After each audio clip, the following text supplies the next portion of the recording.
লেখিকা মহুয়া রায়ের দত্ত দম্পতি কাহিনী।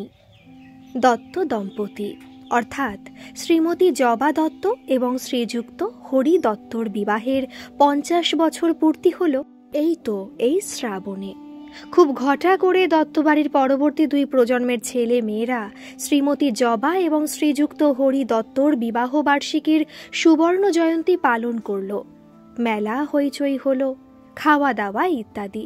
সে এক হই হই কাণ্ড, রই রই ব্যাপার।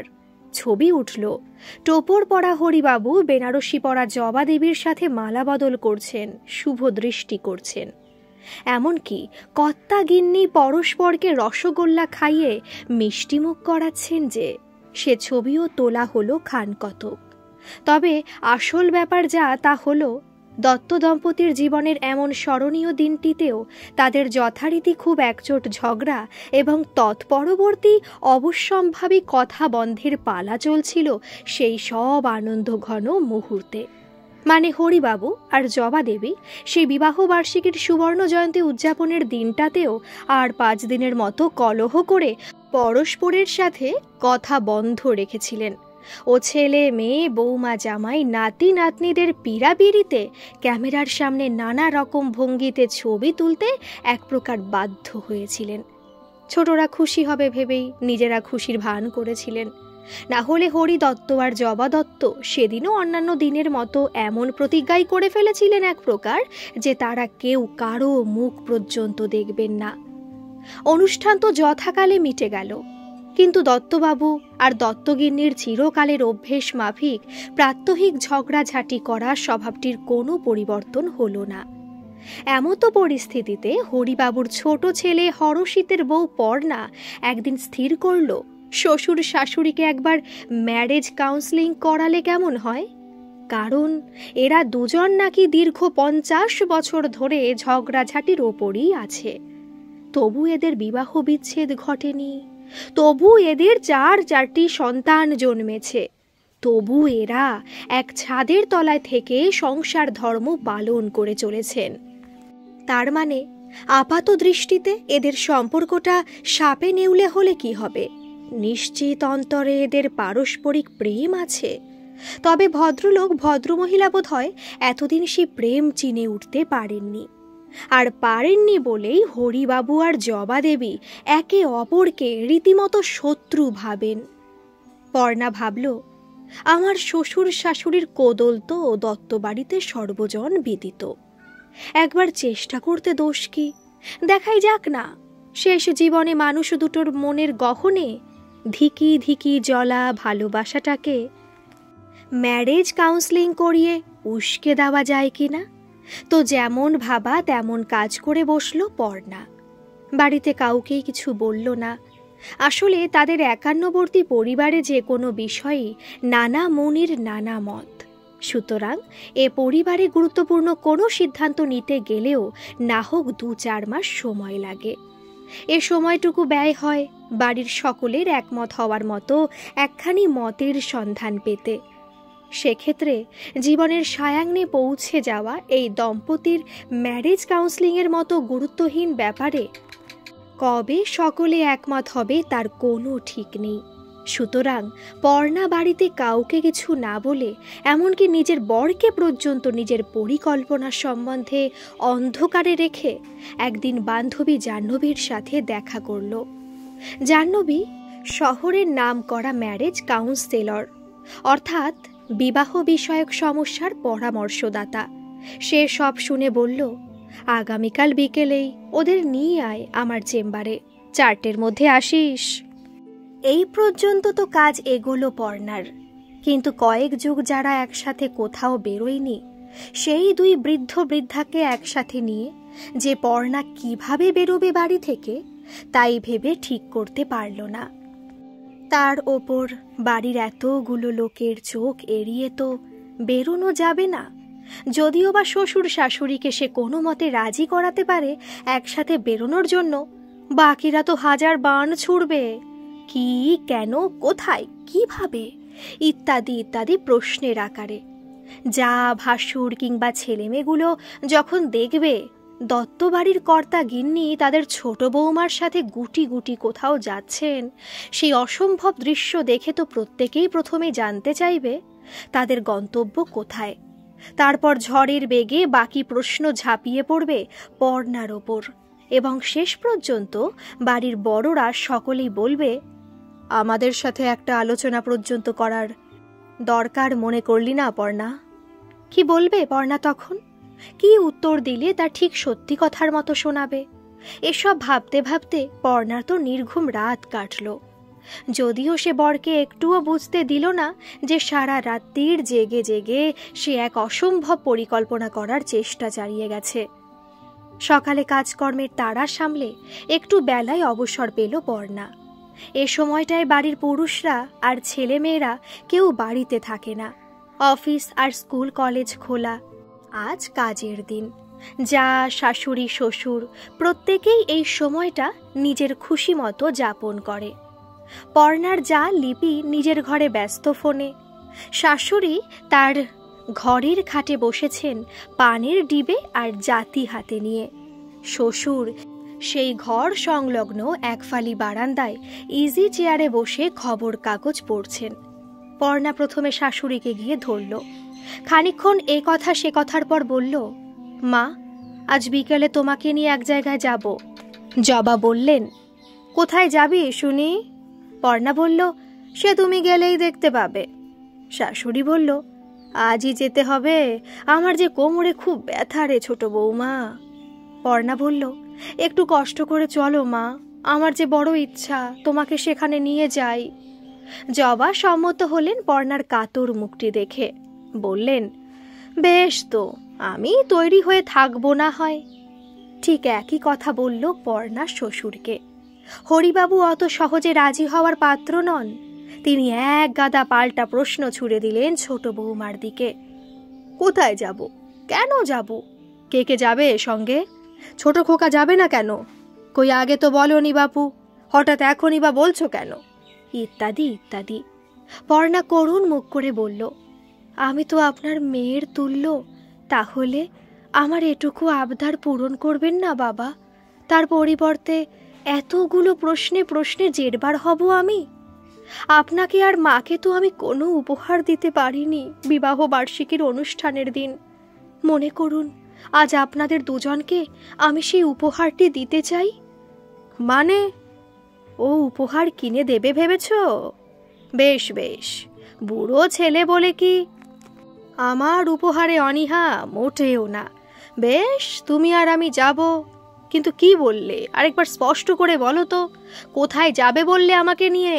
সেখানে আবার তোমার শাশুড়িটিও যাবেন বলে নেচেছেন নাকি? এতগুলো কথার শেষে হরিবাবুর গলার স্বর গম্ভীর হলো।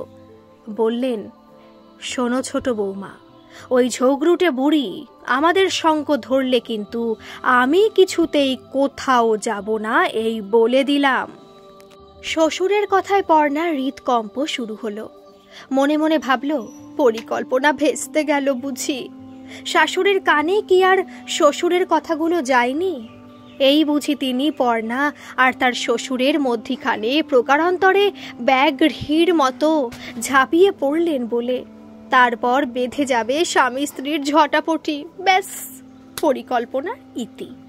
কিন্তু না, সেরকমটা হলো না। কারণ পর্ণার শাশুড়িমা তখন মিঠাপাতি পান সহযোগে অ্যাক্টিভ বেনারসি জর্দা মুখে ফেলে চক্ষু মুদে তুড়ি আনন্দ উপভোগ করছেন বাহ্যজ্ঞান রহিত হয়ে।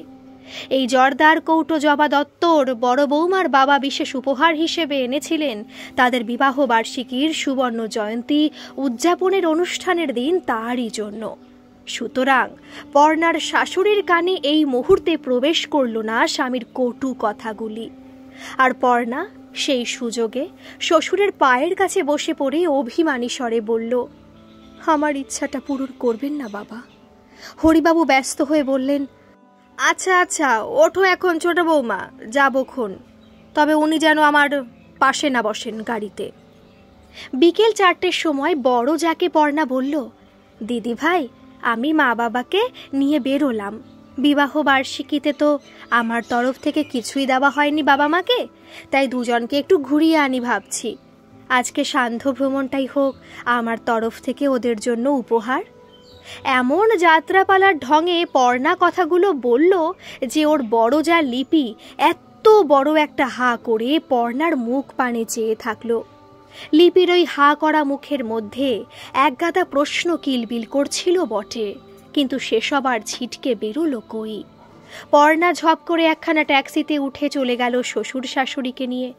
লিপি শুধু বুঝলো ট্যাক্সিটা পর্ণা আগে থেকেই ঠিক করে রেখেছিল, না হলে ওটা বাড়ির দরজায় দাঁড়িয়েছিল কেন। অগত্যা কি করি করে লিপি ছুটল ননদদের আর বরকে ফোন করতে। ম্যারেজ কাউন্সেলর বান্ধবীর কাছে যেতে যেতে পর্ণা আর তার শ্বশুর শাশুড়ি মানে হরি দত্ত আর জবা দত্ত মুখে কুলু পেটে থাকলো। আসলে হরি দত্তর আর জবা দত্তর সকালেও এক প্রস্ত ঝগড়া হয়েছে, সেই থেকে বাক্যালাপ বন্ধ। আর পর্ণা তার শ্বশুর শাশুড়ি এরপর কি করবে, পর্ণাকে আস্ত রাখবে কি না ভাবতে ভাবতে ভয়ে দিশাহারা হয়ে চুপ মেরে গিয়েছিল। যাই হোক, অবশেষে গন্তব্যে পৌঁছে জবা আর হরি দত্ত অবশ্যম্ভাবী প্রশ্ন ছুড়লেন, এ কোথায় নিয়ে এসেছো ছোট বৌমা আমাকে? পর্ণা শুকনো গলা ছেড়ে কোনো রকমে বলল, আমার বন্ধুর বাড়ি। বৃদ্ধ বৃদ্ধা যার পরনায় বিরক্ত অসন্তুষ্ট হয়ে সমস্বরে বলে উঠলেন, কেন? ঠিক সেই সময়ে পর্ণার কলিং বেলের ধ্বনি শুনে বিখ্যাত ম্যারেজ কাউন্সেলর জাহ্নবী দরজা খুলে বলল, আসুন আসুন। পর্ণা বেঁচে গেল, উত্তর দিতে হলো না। জাহ্নবী তাদের যত্ন করে বসিয়ে বলল, আমি জাহ্নবী, পর্ণার বান্ধবী। কাকাবাবু কাকিমার কথা খুব শুনি পর্ণার মুখে, তা শুনতে শুনতে আপনাদের সাথে পরিচিত হওয়ার আমার বড় স্বাদ জেগেছে। তাই পর্ণাকে অনুরোধ করেছিলাম, আপনারা যদি একদিন কষ্ট করে আমার চেম্বারে পদধূলি দেন। আবার জবা আর হরি দত্ত সমস্বরে বলে উঠলেন, চেম্বার? কিসের চেম্বার? জাহ্নবী স্মিত হেসে বলল, আমি বিবাহ মন্ত্রদাতা। দত্ত দম্পতির মুখ থেকে প্রশ্ন ছুটল, কি? জাহ্নবী বলল, সহজ ইংরেজিতে বলতে হয় আমি ম্যারেজ কাউন্সেলর। আসলে আমার কাছে অনেক স্বামী স্ত্রী বিবাহ বিচ্ছেদের আগে আসেন, মানে তাদের আসতে হয়। আমি তাদের সাথে কথা বলে বুঝতে চেষ্টা করি তাদের সম্পর্কটি সত্যি ভেঙে যাওয়ার পর্যায়ে পৌঁছেছে কিনা, নাকি তাদের আবার মিলিয়ে দেওয়া যায়। কিন্তু হরি দত্ত রেগে গিয়ে ছোট ছেলের বউকে একবার চোখ দিয়ে ভস্ম করার চেষ্টা করে বলে উঠলেন, কিন্তু আমি আর আমার স্ত্রী তো বিবাহ বিচ্ছেদ করতে আগ্রহী নই, আমাদের কেন এখানে আনা হলো? জবা দত্ত ছেলের বউকে চোখ দিয়ে ভর্ৎসনা নয় মুখেই বলে উঠলেন, ছি ছি বৌমা, আমাদের তুমি এ কোথায় নিয়ে এলে? তোমার লজ্জা করলো না শ্বশুর শাশুড়িকে এরকম মন্ত্রণা দাত্রীর কাছে নিয়ে আসতে? কি চাও কি তুমি? এই শেষ বয়সে এসে আমরা ডিভোর্স করে লোক হাসাই কেন? বলি কেন কেন কেন আমরা ডিভোর্স করবো? পাকা 2 মিনিট ঘরের মধ্যে জবা দত্তর প্রশ্নটা পাক খেল। ইতিমধ্যে জাহ্নবী বলে উঠল, আহা কাকিমা, ব্যাপারটা সেরকম নয়। আসলে আমি বুঝতে চেষ্টা করছি এত মতান্তর নিয়ে আপনারা বিবাহ বিচ্ছেদ না করে 5 দশক একসাথে রইলেন কেন? আসলে আজকাল তো ডিভোর্স জলভাত যাকে বলে। আমার কাছে তো কত স্বামী স্ত্রী আসে, যাদের অনেককে দেখেছি বিয়ের 5 দিন কিংবা 5 মাসের মধ্যে সিদ্ধান্ত নিয়ে ফেলেছে বিবাহ বিচ্ছেদের। এমনকি এও দেখেছি বিয়ের 5 ঘন্টার মধ্যে এক জোড়া স্বামী স্ত্রী ভেবেছেন ভুল লোককে বিয়ে করেছি, আর তখন থেকে বিবাহ বিচ্ছেদের পরিকল্পনা তাদের। কিন্তু আপনাদের মতো ঘটনা আমি কোনোদিনই অভিজ্ঞতা করিনি। নড়ে চড়ে বসল জাহ্নবী। দত্তবাবুর মুখটা তখনও থমথমে। ছোট বৌমার অবিমৃষ্যকারিতায় তিনি অত্যন্ত ক্ষুব্ধ। জাহ্নবী অবশ্য এসব পরোয়া না করে দত্তবাবুকে প্রশ্ন করল, কাকাবাবু, আপনার আর কাকিমার কি নিয়ে এত দ্বন্দ্ব? হরিবাবু উত্তরে বলতে চেয়েছিলেন, তা দিয়ে তোমার কি দরকার মা? এ আমাদের স্বামী স্ত্রীর ঘরোয়া মামলা। তুমি কেন উপর পড়া হয়ে আমাদের কলহের কারণ খোঁজার চেষ্টা করছো? আজ যাই একবার বাড়িতে, ছোট খোকাকে বলবো বউকে মাথায় না তুলে খানিক শাসন কর। কিন্তু ভদ্রলোক এত কথা বলতে পারলে তো। সবে মুখটা হা করেছেন, তার মধ্যেই দত্তগিন্নি বলতে শুরু করলেন, কি নিয়ে দ্বন্দ্ব বাঁধে না, বরং জিজ্ঞাসা করো বাছা। এই যে তোমার কাকাবাবুটি সারা জনম আমাকে কম জ্বালাচ্ছে, সেই ফুল শয্যার রাত্রির থেকে জ্বলে পুড়ে মরছি আমি। পর্ণা এবার সত্যি শঙ্কিত হলো। মনে মনে ভাবছে তখন, এই সেরেছে, এবার কি শ্বশুর শাশুড়ির ফুল শয্যার রাতের কোনো গোপন কাহিনী শুনতে হবে, তাও আবার শ্বশুরের সামনে বসে। ও তাড়াতাড়ি বলে উঠল, থাক মা, পুরনো দিনের কথার নাইবা মনে করলেন। কিন্তু জাহ্নবীর প্রশ্নে দত্ত দম্পতির মনের খেদ যেন বাঁধ ভাঙা স্রোতের রূপ নিল। তাই পর্ণাকে বিন্দু মাত্র পাত্তা না দিয়ে হরিবাবু বলে উঠলেন, থাকবে কেন, মোটেও থাকবে না, সব বলবো আমি।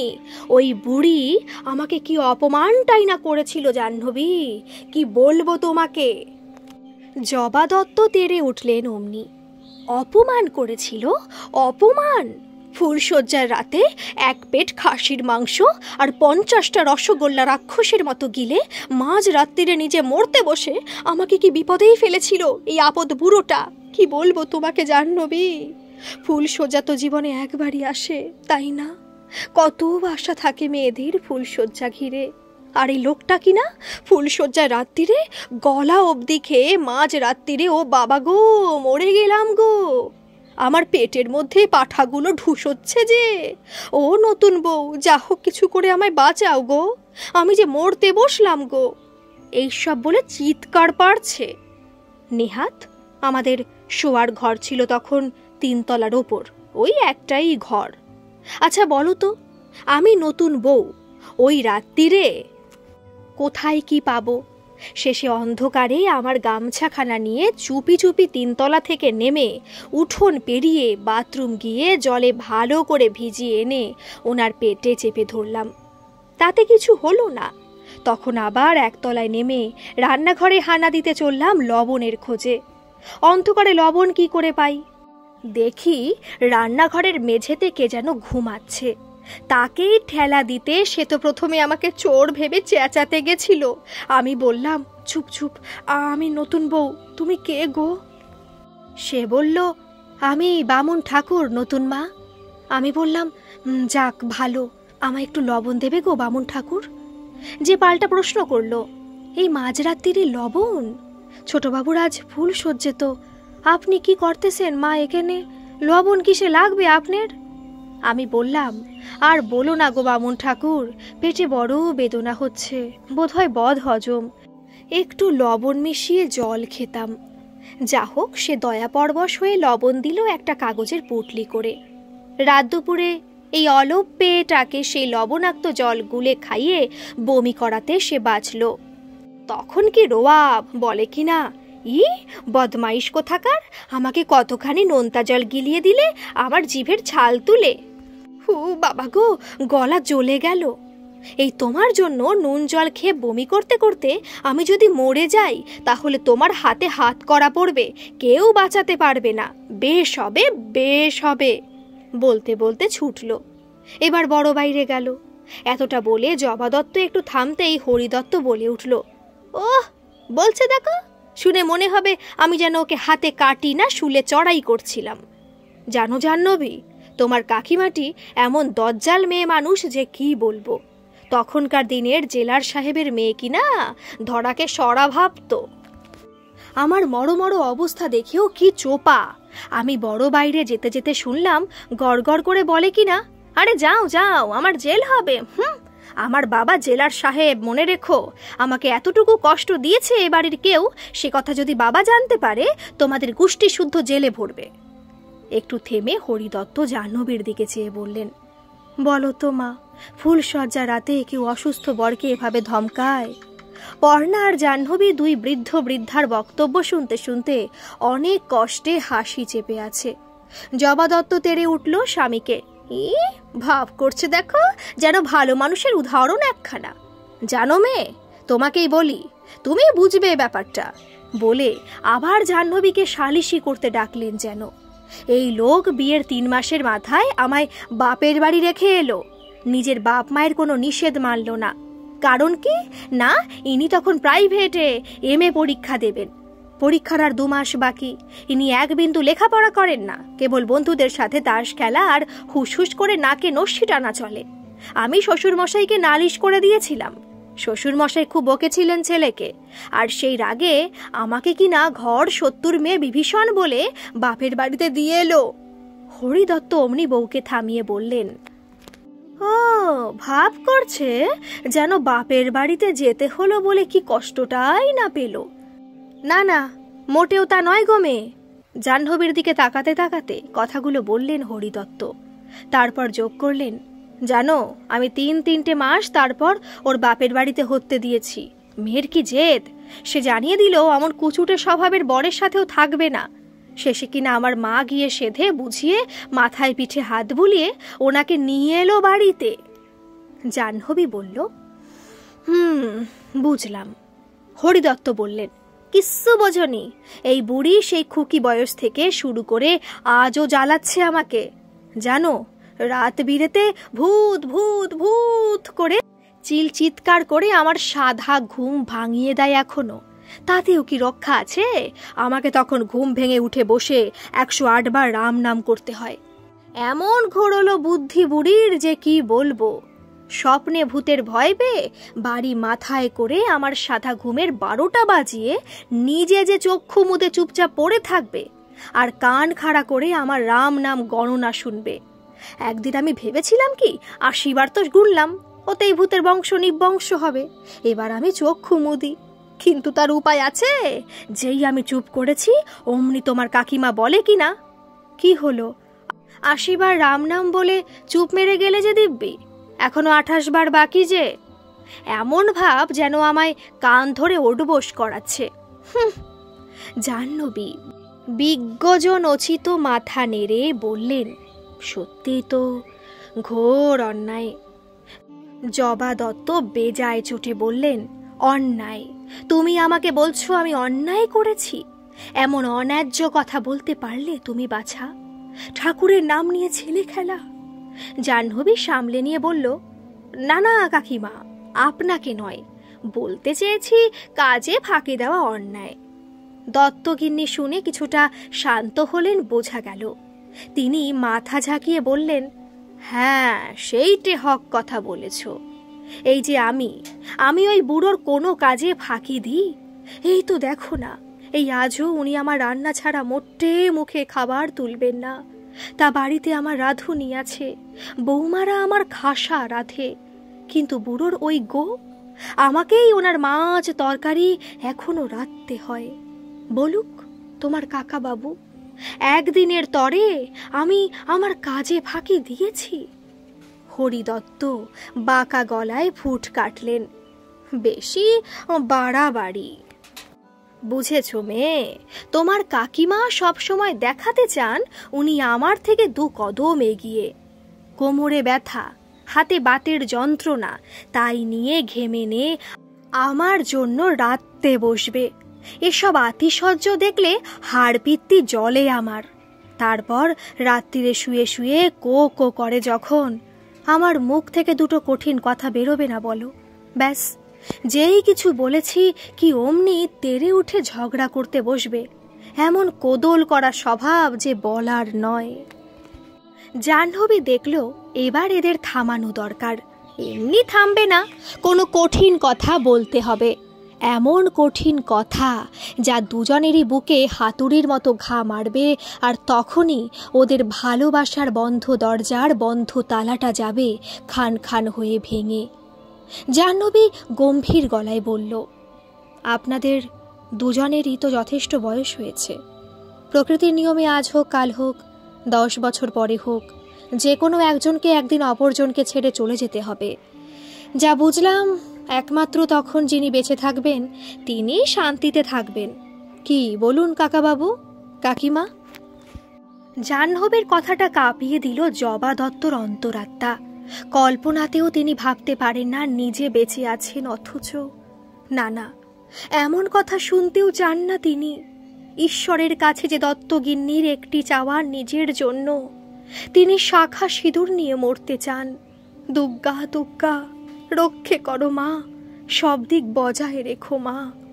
জবা দত্ত বিড়বিড় করে বলতে লাগলেন। আর হরিদত্ত, তিনি কথাটা শুনে কি করলেন? তিনি স্তব্ধ হয়ে গেলেন কয়েক মুহূর্ত। বোধহয় আত্মস্থ করতে চেষ্টা করলেন জাহ্নবীর কথার মর্মার্থ। আর সেই সূত্রে একটা ছবি স্পষ্ট হয়ে ধরা দিল। মানুষ বটে, তার আর জবার সংসারে সব আছে, সবাই আছে, তিনি নিজেও আছেন, অথচ জবা নেই। না না, এই ছবিটাকে হরিদত্ত কিছুতেই মনে স্থান দিতে চান না, কিছুতেই না। একটা ডাস্টার পেলে ঘষে ঘষে মুছে দিতেন তিনি এক্ষুনি মনে ভেসে ওঠা ওই অলক্ষণে ছবিটাকে। ডাস্টার নেই। মনের মধ্যেটা তো মন নামের এক অশরীরী অস্তিত্বের কোথায় কোন গভীরে অবস্থিত। তাহলে অগত্যা ধুতির কোচাটা তুলে ঘষে ঘষে মুখে ফুটে ওঠা ঘামটা মুছতে লাগলেন। জাহ্নবী সরু চোখে দুই বৃদ্ধ বৃদ্ধাকে পরখ করতে করতে বলল, তাহলে কাকাবাবু কাকিমা, এত যে ভালোবাসেন আপনারা পরস্পরকে, তা সত্ত্বেও কেন এমন ঝগড়া করেন? কত মানুষের একটা গোটা জীবন কেটে যায় ভালোবাসার খোঁজ পেতে। কত স্ত্রী পুরুষ প্রেমহীন বালির চরে ঘর বেঁধে নিজেদের আর অপরকে সারা জীবন ধোঁকা দেয় এই বলে আমরা একে অপরকে ভালোবাসি। বড় কষ্টের সেসব জীবন। আর আপনারা কাকাবাবু কাকিমা, আপনাদের মনে ভালোবাসা তো সতত সারিত, তাহলে কেন সে ভালোবাসার মুখে এমন কলহের বাদ দেওয়া? ভাবুন তো, এই মন কষাকষি, এই তুমি ভুল আমি ঠিক এর লড়াই করতে করতে কত কত ক্ষণ আপনারা অকারণে খুইয়েছেন। সেই সব ক্ষণে দুজনে পাশাপাশি হেঁটে যেতে পারতেন কত মাইল পথ, দুজনে একসাথে দেখতে পারতেন কত সূর্যোদয় কিংবা সূর্যাস্ত, দুজন একসাথে বসে থাকতে পারতেন নীরবতার ভাষা শুনবার জন্য। অথচ সেসব সুন্দর মুহূর্তগুলো স্মৃতির সঞ্চয় না রেখে আপনারা কেবল কলুষিত করলেন। কত অমূল্য সময় পরস্পরকে দোষারোপ করলেন। আসলে আপনারা নিজেদের ভালোবাসার অনুভূতিকে চিনতে চেষ্টা করেননি। হরিদত্ত আর জবা দত্ত মাথা নিচু করে বসে তখন। জাহ্নবী বলল, ইংরেজিতে কথা আছে, বেটার লেট দ্যান নেভার। এখনো সময় আছে কাকাবাবু কাকিমা, আর ঝগড়াঝাটি করে নয়, এবার থেকে দাম্পত্য সুখ উপভোগ করুন দুজনের প্রতি, দুজনের ভালোবাসার প্রকাশের মধ্যে দিয়ে। পাশাপাশি বসে চা খেতে খেতে বিকেলটা কাটান, একজন আরেকজনের হাতে হাত রাখুন। কাকাবাবু খবর কাগজ পড়ে শোনান কাকিমাকে, কাকিমা কাকাবাবুকে খেতে দিয়ে পাশটিতে বসুন। দেখবেন প্রত্যেকটা দিনের বেঁচে থাকা কত সুন্দর। বহু মানুষের ঘরে অর্থ নেই, সুখ নেই, সন্তানদের নিয়ে শান্তি নেই, তাদের জীবন বিস্ময়। তাদের সকাল থেকে সন্ধ্যা কাটে কলহে কিংবা দুশ্চিন্তায় বা হা উতাস করে। কিন্তু আপনাদের তো সব আছে কাকাবাবু, তাহলে নিজেদের কেন বঞ্চিত করবেন ভালোবেসে ভালো থাকা থেকে? এমন সময় পর্ণার মোবাইল ফোন বেজে উঠল। দত্ত দম্পতির ছোট ছেলে হরষিত উদ্বিগ্ন হয়ে ফোন করেছে, জানতে চাইছে পর্ণা কোথায় আছে, বাবা মাকে নিয়ে কখন ফিরবে সে বাড়িতে। পর্ণা শান্তস্বরে বলল, চিন্তা করো না, বাড়ি ফিরছি একটু পরে, তখন বিস্তারিত বলবো। জাহ্নবী বলল, খুব ভালো লাগলো কাকাবাবু কাকিমা আপনারা এলেন, এবার একটু চায়ের ব্যবস্থা করি। জাহ্নবীর বাড়িতেই চেম্বার। যে চেয়ার ঠেলে উঠতে জবা দত্ত বলে উঠল, আজ থাক রে মা, তোর কাকাবাবুকে নিয়ে আরেকদিন আসবো, সেদিন খাওয়া যাবে। খোকারা বড় বৌমা নাতি নাতনিগুলো চিন্তা করছে খুব। আজ উঠি রে। তুই ঠিক বলেছিস মা, বড্ড সময় অপচয় করেছি আমরা দুটো মানুষ। হরি দত্ত বললেন, আর হবে না এমন অযথা কালক্ষেপ। যে কটা দিন বাঁচি দুই বুড়ো বুড়ি জড়া মরি করে বাঁচব। তারপর পর্ণার দিকে চেয়ে বললেন, বেঁচে থাক মা, ভাগ্যিস তুই ছিলি, তাই না তোর অবাধ্য বাবা মাকে পথে আনতে পারলি। নে এবার ট্যাক্সি ধরি চল। দত্তগিন্নির চোখে তখন জল চিকচিক করছে। আপনাদের আজকের এই গল্পটি কেমন লাগলো অবশ্যই কিন্তু কমেন্ট করে জানাবেন। আর যদি গল্পটি ভালো লাগে, যারা এখনও সাবস্ক্রাইব করেনি তারা প্লিজ একটা সাবস্ক্রাইব করে দেবেন। আর পাশে থাকা নোটিফিকেশনের বেল আইকনটা একটু অন করে দেবেন, যাতে যখনই আমি গল্প আপলোড করব আপনাদের কাছে নোটিফিকেশন চলে যাবে। ধন্যবাদ।